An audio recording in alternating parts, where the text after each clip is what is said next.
Tu veux investir au Maroc, mais tu ne sais pas par où commencer. Je te rassure, personne ne commence en sachant. La vraie question, ce n'est pas où investir, mais c'est où investir intelligemment pour éviter les pièges que tout le monde découvre beaucoup trop tard. Assalamu alaikum. Bon, aujourd'hui, on va parler d'un sujet qui revient tout le temps sur ma chaîne en commentaire. Dans quel domaine investir au Maroc et surtout comment éviter de perdre de l'argent dans un pays où tout peut aller très vite dans les deux sens. Que tu sois marocain résident à l'étranger, expatrié, immigré ou même marocain qui vit ici tout simplement, le Maroc attire énormément d'investisseurs aujourd'hui. Pourquoi? Parce que c'est un pays dynamique, en développement, avec un marché intérieur qui évolue à une vitesse folle. Trop vite même pour certains. Mais investir ici, ce n'est pas comme en Europe, il y a des opportunités incroyables, mais aussi des pièges qui peuvent ruiner ton projet. Donc je te fais un tour complet des différents secteurs propices à l'investissement dans le royaume, avec des exemples concret, mais attention, précision importante, je ne suis pas en train de te dire d'investir dans ces domaines les yeux fermés avant de dépenser le moindre centime. Parle avec des professionnels, regarde autour de toi, analyse la situation. Cette vidéo est là juste pour te donner des perspectives et non pas pour remplacer ton propre jugement. Installe-toi confortablement,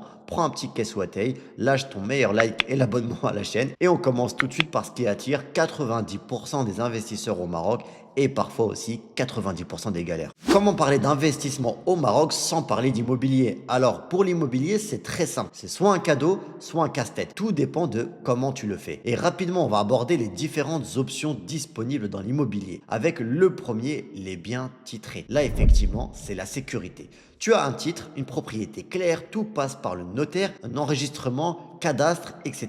Tu dors tranquille. Le point fort, la valeur s'apprécie très bien dans les grandes villes et la demande est énorme pour les appartements bien placés notamment. L'implication pour toi, si tu débutes, je conseillerais de commencer par ça si tu en as les moyens. Un appartement simple, un studio de préférence, propre à Casablanca ou Marrakech ou même Tanger, qui puisse se louer toute l'année ou presque. Ensuite, il y a les biens non titrés. Et là, c'est un autre sport. Ça peut être une opportunité folle, surtout en périphérie, mais tu dois être accompagné. Certains vont peut-être tomber des nues, mais c'est ici que beaucoup se font arnaquer. Et c'est pour ça que pour quelqu'un qui ne connaît pas le Maroc et qui ne connaît pas la région où il veut investir, je lui déconseille fortement cet investissement. Attention, hein, le potentiel de ces biens non titrés sont immenses. C'est même là où on fait le plus de plus-value justement. Mais entre les problèmes d'héritiers, les ventes de biens non titrés devant la Hadoul à plusieurs personnes, les histoires d'arnaques sont réellement nombreuses. Donc pour un débutant, à passer. Les terrains. Et là, on entre dans un vrai sujet et permets-moi de prendre un peu de temps sur cette partie. Le terrain au Maroc, c'est souvent là où on fait aussi beaucoup de bonnes affaires. Tu achètes au bon moment dans une zone qui va exploser dans 3 ou 5 ans et tu peux vraiment multiplier la mise sans rien construire. Pourquoi? Parce que les villes au Maroc s'étendent quand même assez vite. Les projets publics arrivent d'un seul coup et la rareté du foncier fait naturellement monter les prix. Mais attention, depuis 2025, il y a un élément important que beaucoup oublient, la nouvelle loi sur les terrains non bâtis, la taxe TNB. Et pour faire simple, un terrain vide en zone urbaine coûte désormais très cher à garder. Si la zone est bien équipée, tu peux te retrouver avec une taxe annuelle assez lourde et on va parler argent juste après. Et plus la zone est développée, plus la taxe monte. Est-ce que ça veut dire qu'on t'oblige à construire dans un délai précis? Non, il n'y a pas de loi qui t'impose un délai où tu dois construire dans par exemple les 3 ans à venir. Ça n'existe pas. Par contre, un terrain vide en zone urbaine coûte désormais un petit budget chaque année, surtout si la zone, encore une fois, est bien équipée. Pour te donner un ordre d'idée sans te faire peur, un petit terrain de 200 mètres carrés dans une zone donc justement bien équipée, ça peut être aux alentours de 6 000 dirhams par an. 500 mètres carrés, 15 000 dirhams. 1000 mètres carrés, autour de 30 000 dirhams par an. Et bien sûr, évidemment, plus tu montes sur des grandes surfaces et plus la taxe grimpe. Mais attention, ces montants concernent uniquement les centres-villes et les grandes villes. Dans des zones moyennes ou peu équipées, tu es plutôt sur des taxes beaucoup plus basses, parfois symboliques. Donc ce n'est pas une taxe qui est là pour te punir, c'est juste une manière pour l'État d'éviter que des terrains restent vides pendant 20 ans, surtout dans des centres-villes où par exemple tout est construit et tu vas avoir 3-4 terrains vagues comme ça qui traînent. En clair, acheter un terrain reste un excellent investissement, mais il faut avoir un minimum de stratégie. Soit tu as un projet à moyen terme, construction, lotissement, revente, soit tu acceptes l'idée de garder le terrain quelques années en payant cette fameuse taxe TNB et puis le revendre au bon moment. Évidemment, un terrain, faites attention, ça se vérifie au millimètre près, titrage, bornage, vocation du terrain. Est-ce que tu peux construire, par exemple? C'est très très important. Ou alors c'est un terrain agricole où tu ne peux pas avoir de permis de construire. L'accès autour du terrain, les services éventuels autour, les projets prévus autour. Parfois, les gens, ils achètent un terrain et ils ne sont même pas au courant s'il va y avoir, par exemple, un centre commercial. Et pour ça, vous pouvez demander à l'urbanisme ou à la balédière. Si c'est bien fait, honnêtement, c'est l'un des investissements les plus intelligents du marché marocain aujourd'hui. Et c'est pour ça que je me suis attardé sur cette partie, histoire de te donner un maximum d'informations. Et avant qu'on avance, dis-moi un truc en commentaire. Si tu devais investir demain au Maroc, tu pars sur un terrain pour faire une grosse plus-value plus tard ou alors tu prends un appartement pour toucher un loyer chaque mois. Dis-moi en commentaire, ça m'intéresse vraiment de savoir ce que les gens préfèrent en termes d'investissement. Allez, on continue avec les autres investissements. Pour ceux qui ont les moyens, il y a aussi les fameuses villas avec piscine. Et tu vas me dire, c'est tendance, je vois ça partout. Oui, justement, le marché s'est rempli très très vite. À Marrakech notamment, certaines zones ont tellement vu de construction que des villas sont restées vides même en haute saison. Alors, est-ce que c'est un mauvais investissement? Non, mais c'est devenu un investissement qui demande une stratégie. En plus d'avoir les moyens qu'il faut te placer sur la localisation,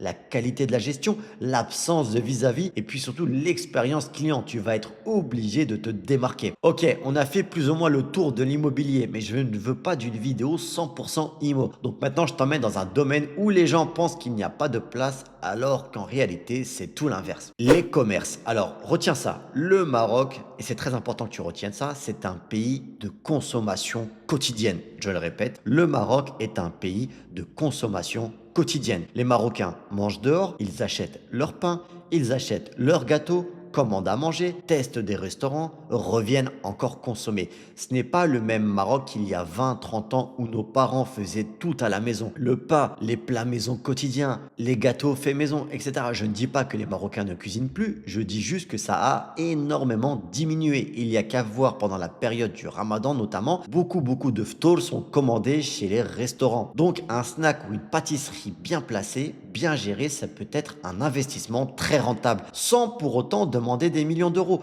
Un petit local dans un quartier de passage, un produit phare, sandwich boursin escalope, oui je dis ça parce que j'aime beaucoup le boursin dans les sandwichs, un semaine revisité, pâtisserie française, un branding propre, c'est-à-dire une image qui sort du lot, des réseaux sociaux à la pointe en termes de contenu. Car oui, avoir une présence digitale, c'est tout aussi obligatoire au Maroc qu'à l'étranger. D'ailleurs, rapidement, si tu veux un cours gratuit de 40 minutes sur le digital, comment utiliser les réseaux pour ton business, comment gagner ta vie sur les réseaux en faisant de la création de contenu sans te montrer, sans utiliser ta voix, j'ai fait un cours gratuit de 40 minutes. Si ça t'intéresse, je te mets le lien en description. C'est vraiment très utile. Mais attention, encore une fois, comme je le dis souvent, ce domaine demande de l'énergie. Ce n'est pas un passif, c'est-à-dire que tu dois être sur place pendant les heures de travail. Surtout au début, impossible de déléguer. En gros, ce n'est pas pour ceux qui veulent un revenu totalement passif. Petit conseil encore une fois, si jamais c'est un secteur qui te plaît, je le dis souvent, il faut aller voir le CRI, le Conseil régional d'investissement de ta ville, avant d'entamer quelques démarches que ce soit. Ils vont t'aider, c'est public et ils sont vraiment efficaces. Maintenant, si tu cherches à investir financièrement sans être présent au quotidien, il y a peut-être une autre solution pour toi. Le Maroc est un pays où l'entrepreneuriat se fait souvent à deux. Tu vas trouver énormément d'opportunités dans les groupes d'expats, les groupes MRE, les réseaux de la diaspora. Je vois régulièrement passer dans ces différents groupes des demandes de personnes. Ils ont un projet, ils ont le savoir-faire, ils ont l'expérience, mais ils ont besoin d'avoir un associé pour la partie financière. Comme d'habitude, la règle d'or, toujours un contrat clair devant notaire ou avocat, jamais en mode on est frères, on se comprend. Non, les paroles s'en vont, les écrits restent. Le Maroc n'est pas une exception, il faut absolument tout écrire. Mais ça peut être une excellente possibilité d'investissement pour toi. Maintenant, on va parler en vrac de plusieurs domaines où tu peux également investir, surtout pour 2026 et que les gens sous-estiment totalement. En un, il y a le digital. Moi, je t'en ai parlé tout à l'heure avec mon cours offert de 40 minutes si ça t'intéresse. Mais le Maroc est un pays où le développement digital explose. Le pays manque encore aujourd'hui de services digitaux de qualité. Restaurants, hôtels, commerces, coachs, cliniques, autant d'entreprises qui n'ont pas de vraie présence en ligne, pas de vidéos professionnelles, pas de système de réservation, rien. Le besoin est énorme et la concurrence est très faible. Tu peux proposer des choses très simples, de l'optimisation Google Maps, des vidéos pour des restaurants et des hôtels, la gestion des réseaux sociaux, community manager, ça cartonne, système de rendez-vous pour les commerces. Bref, il y a vraiment beaucoup de choses à faire faire. Tu investis, tu mets la main à la pâte et ça peut vraiment exploser. Mais il n'y a pas que la partie digitale, il y a forcément le transport de marchandises. France, Maroc, Belgique, Maroc, etc. Tu le sais, c'est un secteur monstrueux. Les MRE déménagent, les expats s'installent, les artisans envoient leurs produits. Si tu maîtrises la logistique, il y a vraiment une place à prendre. Les services aux expatriés, tu l'as vu, je pense, hein, mais le Maroc a le vent en poupe. Je suis le premier à en parler, et donc forcément les demandes d'accompagnement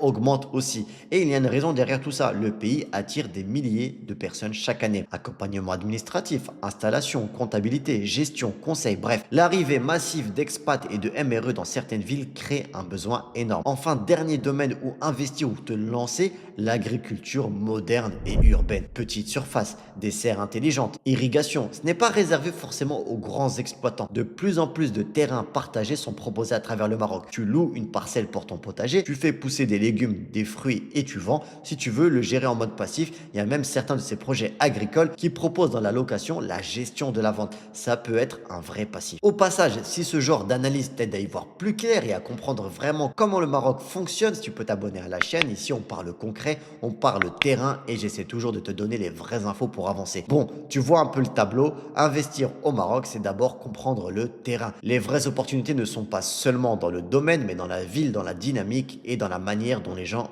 vivent. Et justement, il y a une ville qui coche toutes les cases en ce moment, c'est Marrakech. Croissance touristique, demande locative énorme, projets publics qui s'enchaînent. Si tu veux un exemple clair de ville où un investissement peut réellement prendre de la valeur, c'est là-bas que tu dois regarder. Et justement, j'ai fait une vidéo complète qui te montre pourquoi Marrakech attire autant d'investisseurs, une analyse posée de la ville et un vrai décryptage de ce qui se passe sur le terrain. Je te dis à tout de suite sur la vidéo de Marrakech. C'était Walid, bienvenue au Maroc. Assalamu alaikum.